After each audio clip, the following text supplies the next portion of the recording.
Hello guys, good morning. তোমরা সবাই কেমন আছো? আশা করি তোমরা সবাই খুব ভালো আছো। আমিও তোমাদের ভালোবাসা আশীর্বাদে মোটামুটি আছি। আমার ভয়েসটা শুনে নিশ্চয়ই তোমরা বুঝতে পারছো যে গলার কন্ডিশনটা কীরকম, কারণ চারিদিকের ওয়েদারটা এতটা বাজে। এই ভীষণ গরম দিচ্ছে, এই ঠান্ডা দিচ্ছে, মানে অবস্থাটা ভীষণ খারাপ হয়ে যাচ্ছে, ঠান্ডা লেগে যাচ্ছে, তাই গলার ভয়েসটা এরকম হয়ে গেছে।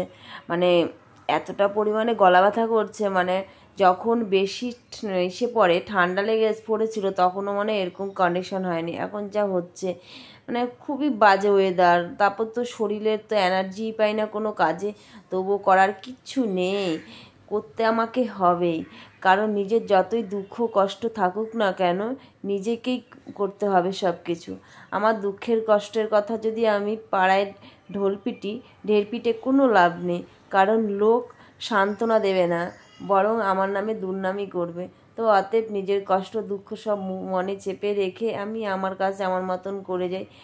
সংসার করতে গেলে কি বলো তো, দুঃখ কষ্ট দুটো জিনিস নিয়েই সংসার করতে হয়। তো আমার খুব একটা দুঃখ নেই জীবনে, তো আমি খুব লাকি।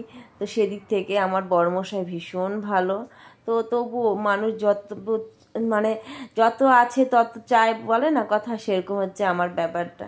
মানে এত ভালোবাসা পেয়েও মানে ভালোবাসাটা কম হয়ে যাচ্ছে।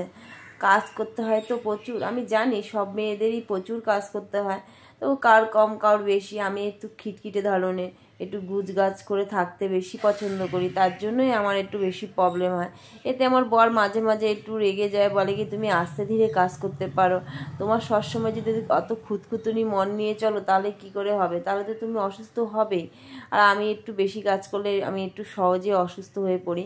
তো করার কিছু নেই, এইভাবেই চলতে লাগবে, কারণ যার যেরকম মানে মনের ইসে, আমার যেরকম একটু খুঁতখুতুনি সবসময়, মানে এত পয় পরিষ্কার করে রাখার পরও পয় পরিষ্কার কিছুতেই থাকে না।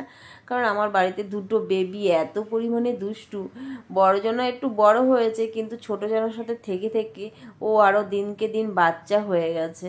তো করার কিছু নেই, এইভাবেই চলতে লাগবে। তারপরে এত জামা কাপড় আমাকে পুরো ভাঁজ করতে হবে, দুদিনের জামা কাপড়, মানে দুদিনে এতগুলো জামা কাপড়, প্রতিদিনই আমার জামা কাপড় কাচতে হয় কম বেশি, কারণ প্রতিটা ঘরেই কাচতে হয়।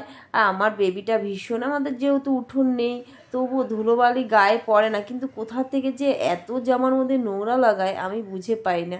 তাই ওকে মনে হয় দিনে 3-4টা জামা ওর মানে চেঞ্জ করতে হয়, ছোটোটার, বড়টার অত করতে হয় না, বড় বেবি তো, ছোটোটার করতে হয়। তো এদিকে কিছু জামা কাপড় আমি আলনাতেও ভাঁজ করে নিলাম, আর ছোটো প্রিন্সেসের আর বড়ো প্রিন্সেসেরটা আলাদা, ওদেরগুলো আলাদা রাখি আমি, কারণ ওদের এত পরিমাণে জামা কাপড়, ওদেরগুলো না আমি না ভাঁজ করি না।